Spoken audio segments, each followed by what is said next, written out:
ಎರಡು ದಿನ ರಜೆ ಇತ್ತಲ್ಲ, ಏನಾದ್ರು ವರ್ಕ್ ಮಾಡಿದ್ರಾ ಹಿಂದಿಂದು? ಇಲ್ಲ.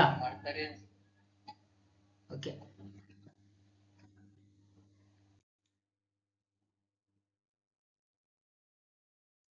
ಈಗ ನೋಡ್ರಿ, ಈಗ ಕ್ವಶನ್ ಏನಿದೆ, √84 ಪ್ಲಸ್ √248 ಪ್ಲಸ್ √64 ನ ಬೆಲೆ ಬೆಲೆ ಇವು ಅಂತ ಕೇಳಿದಾರೆ.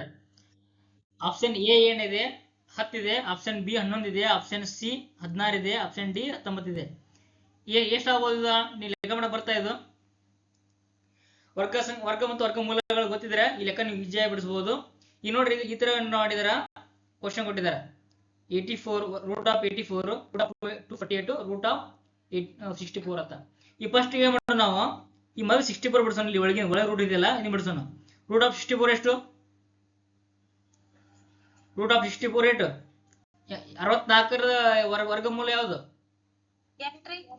ಎಷ್ಟು? ಹಾ, ಈಗ ನಾ +8 ಅಂತ ಬರೀತೀನಿ. ಈಗ 8 8 64 ಅಲ್ಲ. ಈಗ 8 64 ಆಯ್ತು. 8 ವರ್ಗಮೂಲ 8 ಆಯ್ತು, 64 ವರ್ಗಮೂಲ 8 ಆಯ್ತು, 8 ಬರ್ದೆ ನಾನು. ಈ 248ಕ್ಕೆ 8 ಕೂಡಿಸ್ರಿ. 248ಕ್ಕೆ 8 ಕೂಡಿಸ್ರಿ. 8 8 8 8 8 16, 4 1 5 2 256. 256 ಎಷ್ಟು ವರ್ಗ? 16. Very good. 84 ಪ್ಲಸ್ 16. ಓಕೆ. ಈಗ 84 16 ಕೂಡಿಸ್ರಿ. 84ಕ್ಕೂ 16 ಕೂಡಿಸ್ರಿ. ಎಷ್ಟಾಯ್ತು? 100 ಆಯ್ತಾ? 100 ಆಯ್ತಲ್ಲ? 100 ಎಷ್ಟು? 100 ವರ್ಗಮೂಲ ಎಷ್ಟು? 10. ಆನ್ಸರ್ 10 ಇದೆ ನೋಡ್ರಿ. ಈ ಆಪ್ಷನ್ 10 ಇದೆಯಾ? ಸಿಂಪಲ್ ಆಗಿ ಏನ್ ಮಾಡೋದು, ಫಸ್ಟ್ ಈ ತರ ಕೊಟ್ರಂದ್ರ ಇಲ್ಲಿ ವರ್ಗಮೂಲ ಇದೆ 64 ವರ್ಗಮೂಲ ಅದ 64 ಅಂದ್ರ 8 ಅಂದಾಗ, ಇಲ್ಲಿ 248 ಅದ, 248 ಪ್ಲಸ್ 8, ಸೊ 256 ಆಯ್ತು. ಸೊ 256 ಅಂದ್ರೆ 16 ಅಂದಂಗ. 16 ಪ್ಲಸ್ 84 100 ಆಯ್ತು. 100 ವರ್ಗಮೂಲ ಎಷ್ಟಾಯ್ತು? 10 ಆಯ್ತು. ಡೈರೆಕ್ಟ್ ಇದನ್ನ ಕ್ವಶನ್ ಐತ್ಲ, ಈ ತರ ಮಾಡೋಕಿತ್ತಲ್ಲ, ಡೈರೆಕ್ಟ್ ಇಲ್ಲೇ ಏನ್ ಮಾಡ್ಬೇಕು, ಬಿಡಿಸ್ಬೇಕು. 10 ಏನು ಸರಿಯಾದ ಉತ್ತರ. ಗೊತ್ತಿಲ್ಲ ಹೆಂಗಂತೇಳಿ. ನೆಕ್ಸ್ಟ್ ಕ್ವಶನ್ ಹೋಗೋಣ. ಓಕೆ, ನೆಕ್ಸ್ಟ್ ಕ್ವಶನ್ ಏನಿದೆ ನೋಡ್ರಿ. ನೆಕ್ಸ್ಟ್ ಕ್ವಶನ್ ಏನದಪ್ಪ ಅಂತಂದ್ರ 8 ಪ್ಲಸ್ 12 ಪ್ಲಸ್ 20.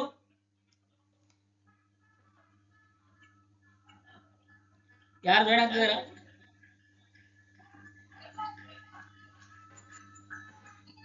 ಓಕೆ.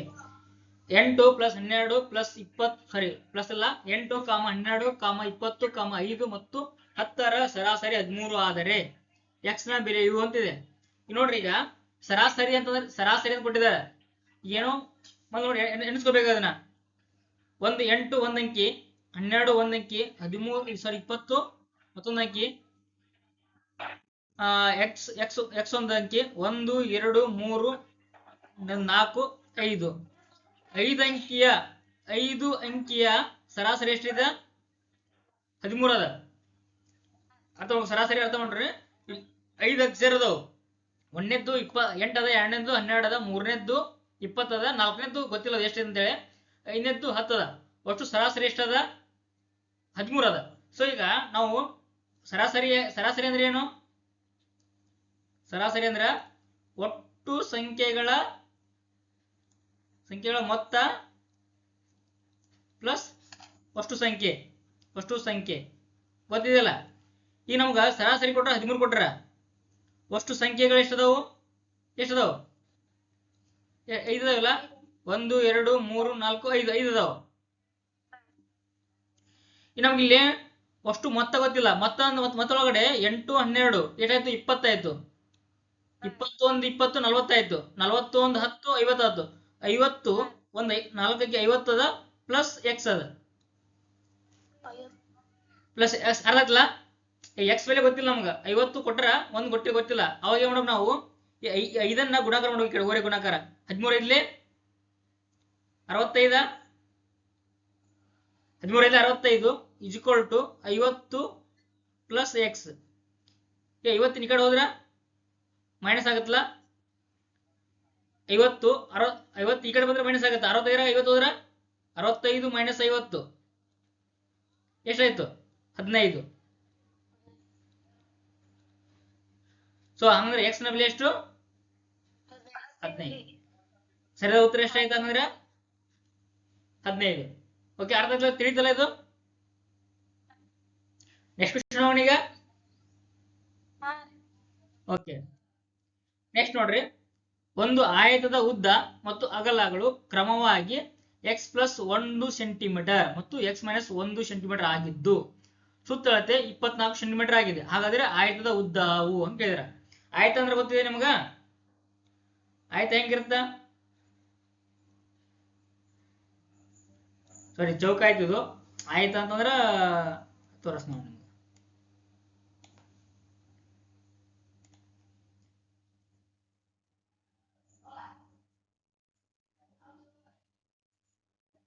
ಇದು ಆಯ್ತಲ್ಲ? ಈ ಆಯ್ತು ಅಂದ್ರ ಉದ್ದ ಒಂದಿರ್ತದ. ಉದ್ದ ಎಷ್ಟು ಕೊಟ್ಟಾರ ಅವರು ನೋಡಿ ಇಲ್ಲಿ, ಕ್ರಮವಾಗಿ. ಈ ಕ್ರಮವಾಗಿ ಪದ ಬಹಳ ಇಂಪಾರ್ಟೆಂಟ್. ಕ್ರಮವಾಗಿ ಉದ್ದ ಮತ್ತು ಅಗಲಗಳು ಕ್ರಮವಾಗಿ. ಕ್ರಮ ಅಂದ್ರ ಫಸ್ಟ್ ಯಾವ್ದು ಅದ ಉದ್ದ. ಫಸ್ಟ್ ಯಾವ್ದ ಉದ್ದ ಎಷ್ಟದ? ಎಕ್ಸ್ ಪ್ಲಸ್ 1 ಅದ. ಅಗಲ ಎಷ್ಟದ? ಎಕ್ಸ್ ಮೈನಸ್ 1 ಅದ. ಓಕೆ, ಉದ್ದ ಇದು, ಅಗಲ ಇದು. ಸುತ್ತಳತೆ 24 ಸೆಂಟಿಮೀಟರ್. ಸುತ್ತಳತೆ ಎಷ್ಟದ? 24 ಸೆಂಟಿಮೀಟರ್. ಆಯ್ತದ ಸುತ್ತಳತೆ ಫಾರ್ಮುಲಾ ಏನು?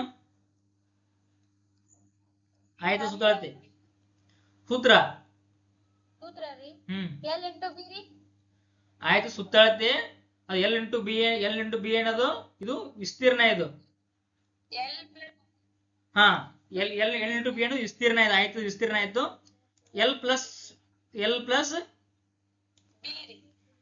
ಪ್ಲಸ್ ಬಿ ಎಲ್ಲ ಸಿಹಿ ಬಂದಿದೆ. ಇನ್ನೂ ಸ್ವಲ್ಪ ವಿಚಾರ ಮಾಡ್ರೆ ಏನಾಗತ್ತ? ಹಾ, ಎಸ್ ಸಹಿ ಬಂದಿರಿ. 2l ಪ್ಲಸ್ ಬಿ ಅನ್ನಂಗ ಆಯ್ತು. ಸುತ್ತಳತೆ ಎಷ್ಟು? 2l plus B ಅನ್ನಂಗ. ಸುತ್ತಳತೆ ಅಂದ್ರೆ ಏನಪ್ಪಾ ಅಂತಂದ್ರ, ನಾನು ನೋಡು ನಿಮ್ಗೆ ಅರ್ಥ ಮಾಡ್ಕೋರಿ. ಈ ಸುತ್ತಳತೆ ಅಂದ್ರೆ ಇದನ್ನ 4 ಕೂಡ್ಸಿದ್ರ ಆ ಸುತ್ತಳತೆ ಅಂತ ಕರೀತಾರ. ಇದು ಎಲ್ ಇರ್ತದೆ, ಇದು ಬಿ ಅಂತೇವಿ. ಇಲ್ಲಿ ಎಲ್ ಎಸ್ ಅದಾವು? ಎಲ್ 2 ಅದಾವು, ಬಿ 2 ಅದಾವು. ಸೊ ಅದಕ್ಕೆ 2l ಪ್ಲಸ್ ಬಿ ಅನ್ನಂಗ. ಯಾಕೆ ಸುತ್ತಳತೆ ಫಾರ್ಮುಲಾ ಗೊತ್ತಿಲ್ಲ? ಹಾ, ಈಗ ನಾನು ಸುತ್ತಳತೆ ಎಷ್ಟು ಕೊಟ್ಟಿದಾರ? 24 ಸೆಂಟಿಮೀಟರ್ ಕೊಟ್ಟಿದ್ದಾನೆ. ಓಕೆ, 2 ಬರಿತೀನಿ. ಎಲ್ ಅಂದ್ರೆ ಎಷ್ಟು? ಎಕ್ಸ್ ಪ್ಲಸ್ 1 ನೆನ್ಪಿಡ್ಕೋರಿದನ ಇಷ್ಟು, x plus 1. Okay, plus B ಎಷ್ಟದ? ಬಿ ಅಂದ್ರೆ ಎಕ್ಸ್ ಮೈನಸ್ 1. ಓಕೆ, ಈಗ ನೋಡ್ರಿ, ಈ ಎರಡನ್ನ ಈ ಕಡೆ ತೊಗೊಂಡ್ರ ಏನಾಗುತ್ತಾ? ಭಾಗಾಕಾರ ಆಗುತ್ತಲ್ಲ. ಇಲ್ಲಿ ಗುಣಾಕಾರ ಈ ಕಡೆ ಬಂದ್ರೆ ಭಾಗಾಕಾರ ಆಗುತ್ತಲ್ಲ. 24/2 ಸೊ 12 ಆಯ್ತಲ್ಲ. 12 ಬರಿತೀನಿ ಈಗ. ಇಲ್ಲಿ X plus 1 plus X minus 1. Minus 1 plus 1 ಹೋಯ್ತು. ಎಕ್ಸ್ 2x ಆಯ್ತು. ಇಲ್ಲಿ 12 ಅದ. ಸೊ ಎಕ್ಸ್ ಈ ನೋಡಿ, ಎಕ್ಸ್ ಇಲ್ಲಿ ಇರುತ್ತೆ. 2 ಆ ಕಡೆ ಹೋದ್ರೆ ಭಾಗಾಕಾರ ಆಗುತ್ತೆ. ಮತ್ತೆ x is equal to 12/2 is equal to 2 1 2 6 x is equal to ಎಷ್ಟಾಯ್ತು? 6.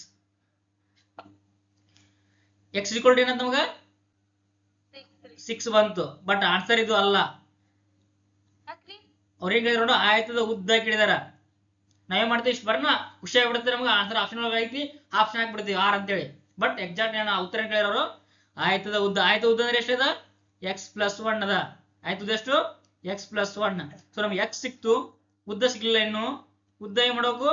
ಎಕ್ಸ್ ಇದ್ದಲ್ಲಿ 6 ಹಾಕ್ಬೇಕು, ಪ್ಲಸ್ 1. 6 ಪ್ಲಸ್ 1 ಎಷ್ಟಾಯ್ತು? 7. ಅರ್ಥ ಆಯ್ತಲ್ಲ ಈಗ?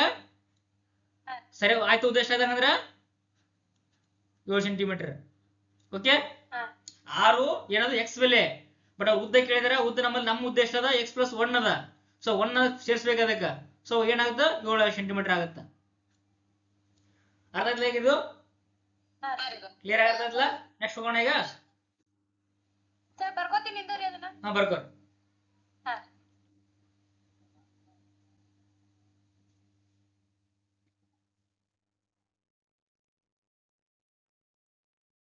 ಇದನ್ನ ಏನ್ ಮಾಡ್ತೀನಿ ನಿಮ್ಗ ಯೂಟ್ಯೂಬ್ ಅಲ್ಲಿ ಹಾಕ್ತೀನಿ. ನಿಮಗೆ ಇದನ್ನ ವಿಡಿಯೋ ಮಾಡಿ ಯೂಟ್ಯೂಬ್ ಅಲ್ಲಿ ಹಾಕ್ತೀನಿ. ಈ ಯೂಟ್ಯೂಬ್ ಮಾಡಿ ನೀವು ಲಿಂಕ್ ಕಳಿಸ್ತೀನಿ. ವಾಟ್ಸಪ್ ಅಲ್ಲಿ ಅದನ್ನ ಕ್ಲಿಕ್ ಮಾಡಿ ನೋಡ್ರಿ. ಸಬ್ಸ್ಕ್ರೈಬ್ ಮಾಡಿದ್ರಿ ನೀವು ಅದನ್ನ. ಸಬ್ಸ್ಕ್ರೈಬ್ ಮಾಡಿದ್ರೆ 50 ಮಂದಿ ಮಾಡಿದ್ರಪ್ಪ ಅಂದ್ರೆ ಡೈರೆಕ್ಟ್ ಆಗಿ ನಾ ಲೈವ್ ಬರ್ಬೋದು, ಎಲ್ಲರಿಗೂ ಕಾಣಿಸುತ್ತೆ. ಈಗ ನಾವು ಏನ್ ಮಾಡ್ಬೇಕಾಗಿತ್ತು, ವಾಟ್ಸಪ್ ಲ್ಯಾಪ್ಟಾಪ್ ಅಲ್ಲಿ ಮಾಡ್ಬೇಕಾಗಿತ್ತಲ್ಲ, ನೀವೇನಾದ್ರೂ 50 ಮಂದಿ ಸಬ್ಸ್ಕ್ರೈಬ್ ಮಾಡಿದ್ರೆ ಡೈರೆಕ್ಟ್ ಆಗಿ ಯೂಟ್ಯೂಬ್ ಅಲ್ಲೇ ಮಾಡ್ಬೋದು. ಅವಾಗ ನಿಮ್ಗೆ ಇನ್ನು ಇದಕ್ಕೆ ಚೆನ್ನಾಗಿ ಕಾಣಿಸುತ್ತೆ ಅಲ್ಲಿ, ಮತ್ತೆ ಎಲ್ಲರೂ ನೋಡ್ಬೋದು. ಮಾಡ್ತೀರಿ ಇವತ್ತು ಕಳಿಸ್ತೀನಿ ವಾಟ್ಸಪ್. ಇವತ್ತು ಇಲ್ಲ ಕ್ಲಾಸ್ ಮುಗಿದ ಮೇಲೆ ನಿಮ್ಗೆ ಲಿಂಕ್ ಕಳಿಸ್ತೀನಿ, ನೀವು ಅದನ್ನ ಲಿಂಕ್ ಓಪನ್ ಮಾಡಿ ಸಬ್ಸ್ಕ್ರೈಬ್ ಮಾಡಬೇಕು. ಮಾಡ್ತಿರಲ್ಲ, ಎಲ್ಲರೂ ಮಾಡ್ತಿರಲ್ಲ? ಸಬ್ಸ್ಕ್ರೈಬ್ ಮಾಡ್ರಿ, ಲೈಕ್ ಮಾಡ್ರಿ, ಅಂದ್ರೆ ಎಲ್ಲರಿಗೂ ಅನುಕೂಲ ಆಗುತ್ತೆ. ನೀವು ಈಗ ಸದ್ಯಕ್ಕೆ ನೀವು ಇಷ್ಟ ನೋಡ್ತಾ ಇದ್ದೀರಲ್ಲ, ಬೇರೆ ಸ್ಕೂಲ್ ಮಕ್ಕಳಿಗೆ ಸಹ ಅನುಕೂಲ ಆಗುತ್ತೆ ಅದು. ಓಕೆ, ಬರ್ಕೊಂಡ್ರಿದನ?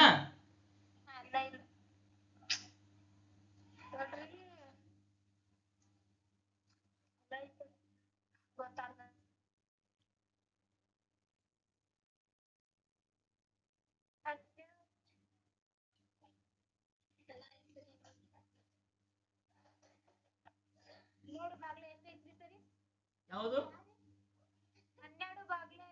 12/2. 12/2 ಅಂದ್ರೆ 2 1 2 6 x = 6, x = 6 ಬಂತು. ಬಟ್ ನಮ್ಗೆ ಏನ್ ಕೇಳಿದ್ರೆ ಉದ್ದ ಕೇಳಿದ್ರೆ ಅವರು, ಉದ್ದ ಅಂದ್ರೆ ಎಷ್ಟದ? x + 1 ಅದ. ಸೊ 6ಕ್ಕೆ +1 ಕೂಡಿಸಬೇಕು, 7 ಆಗುತ್ತೆ. 7 ಸೆಂಟಿಮೀಟರ್ ನಮ್ದೇನೋ ಸರಿಯಾದ ಉದ್ದ. ಉತ್ತರ.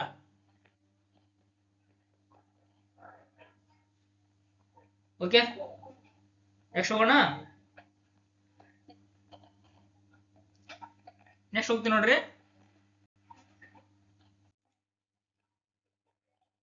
ನೋಡಿ, ಇಲ್ಲಿದೆ ಒಂದು ಕ್ವಶನ್ ಕೊಟ್ಟಿದ್ದಾರೆ. ಒಂದು ಕೋನದ ಅಳತೆಯು ಅದರ ಪೂರಕ ಕೋನದ ಅರ್ಧದಷ್ಟಿದೆ. ಒಂದು ಕೋನದ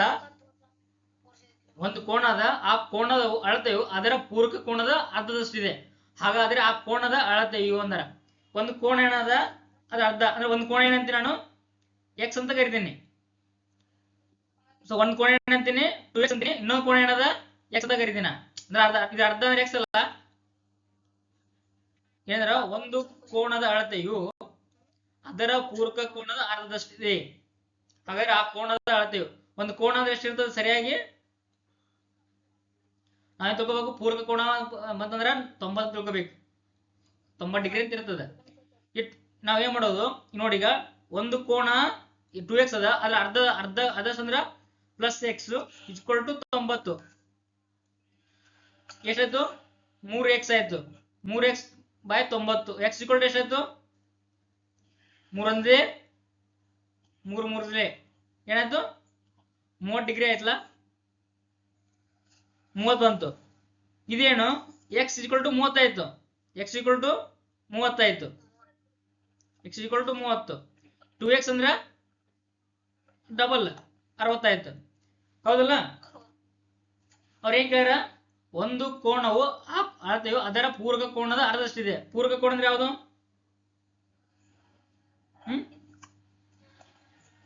ಈಗ ಉತ್ತರ ಬರೀತೀರಿ. ಈಗ ಒಂದು ಕೋನ 30 ಬಂತು ನಮಗ, ಇನ್ನೊಂದು ಕೋನ 60 ಬಂತು. ಅಂದ್ರೆ ಉತ್ತರ ಯಾವ್ದಾಗುತ್ತ?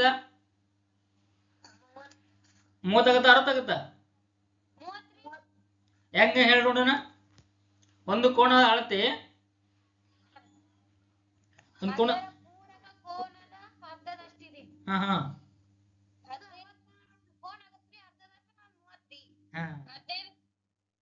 ಎಷ್ಟಾಗತ್ತ? 15 ಆಗಲ್ಲ. ಎಷ್ಟಾಗತ್ತಂದ್ರ ಎಷ್ಟಾಗತ್ತ ನೋಡಿ, ಹೇಳಿ ನೋಡೋಣ.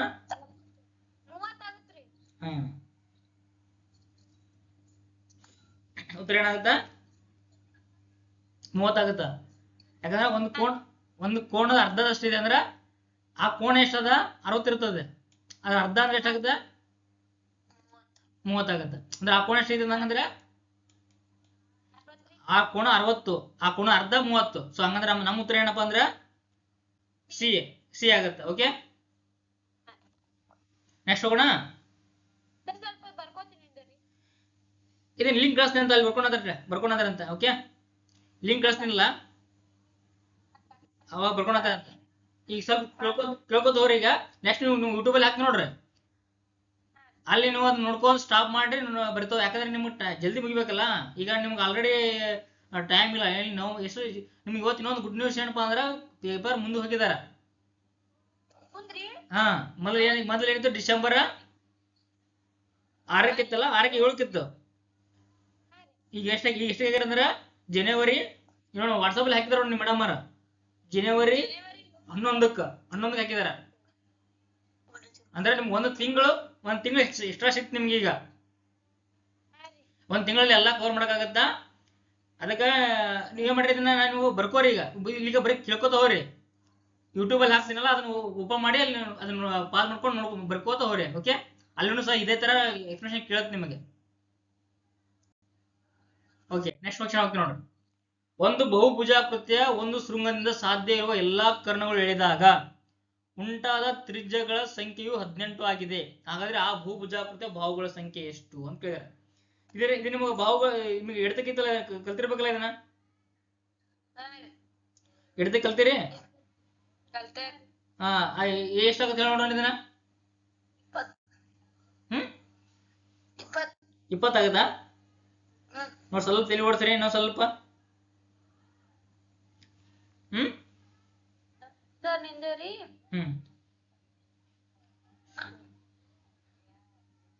20 ಯಾರು ಹೇಳಿದ್ರಿ?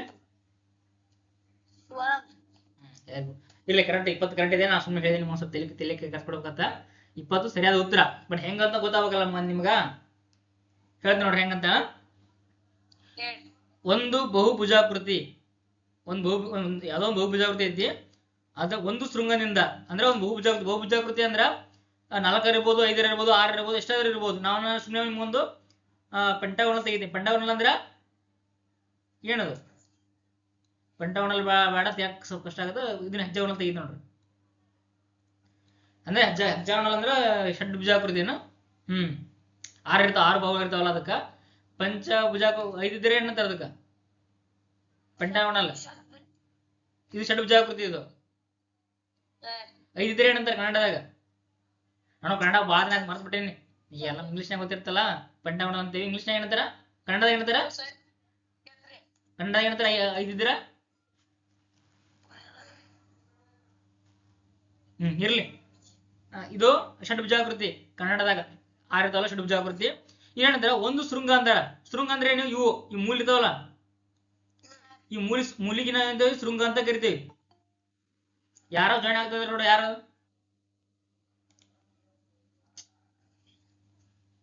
ಅದು ಅದಕ್ಕೆ ಫಸ್ಟೇ ಜಾಯ್ನ್ ಆಗಂತ ಹೇಳೋದು. ಈಗ ನೋಡಿ, ಮಿಡಲ್ ನಮ್ಗೆ ಸೇರ್ಸೋಣಕ್ ಆಗಂಗಿಲ್ಲ ಅವ್ರನ್ನ. ಇರ್ಲಿ, ಯಾರೋ ಬರ್ತಾ ಇದಾರೆ, ತೊಂದರೆ ಇಲ್ಲ. ಈಗ ನೋಡಿ, ಬಹುಭುಜಾಕೃತಿಯಲ್ಲಿ ಇದು ಈ ಮೂಲಿನ ಶೃಂಗ ಅಂತ ಕರಿತೇವೆ. ಒಂದು ಶೃಂಗದಿಂದ ಸಾಧ್ಯ ಇರುವ ಎಲ್ಲಾ ಕರ್ಣಗಳು ಎಳೆದಾಗ. ಕರ್ಣ ಅಂದ್ರೇನು? ಈ ಮೂಲಿಯಿಂದ ಮತ್ತೊಂದು ಮೂಲಿಗೆ ಎಳೆದು.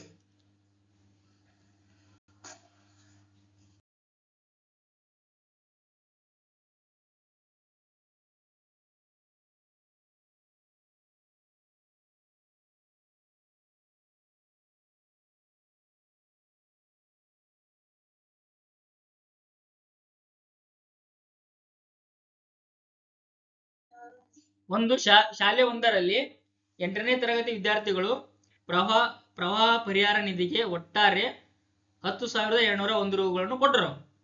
ಪ್ರತಿ ವಿದ್ಯಾರ್ಥಿಯು ತರಗತಿಯಲ್ಲಿನ ವಿದ್ಯಾರ್ಥಿಗಳ ಸಂಖ್ಯೆಯಷ್ಟೇ ಹಣವನ್ನು ದಾನವಾಗಿ ಕೊಟ್ಟರೆ ತರಗತಿಯಲ್ಲಿನ ವಿದ್ಯಾರ್ಥಿಗಳ ಸಂಖ್ಯೆಯು ಅಂತ ಕೇಳಿದಾರೆ. ನೋಡ್ರಿ, ಭಾರಿ ಚೆನ್ನಾಗಿದೆ ಇದು ಕ್ವಶನ್. ಒಂದ್ ತರಗತಿಯಲ್ಲಿ ಎಷ್ಟು ಜನ ಇದಾರೆ ಗೊತ್ತಿಲ್ಲ ಅವ್ರಿಗೆ. ಎಷ್ಟು ಜನ ಗೊತ್ತಿಲ್ಲ, ಎಷ್ಟು ಜನ ಇದಾರಲ್ಲ ಅಷ್ಟೇ ರೊಕ್ಕ ಕೊಟ್ರು ಅವರು. ಕೊಟ್ಟಾಗ ಏನಾಗ್ತದ ಉತ್ತರ? 10,201 ರೂಪಾಯಿ ಆಯ್ತು. ನೋಡಿ, ಈಗ ನಾನು ಏನ್ ಮಾಡ್ತೀನಿ, ನಿಮ್ ತರಗತಿ ಒಳಗಡೆ 10 ಮಂದಿ ಅಂತ ತಿಳ್ಕೊರಿ.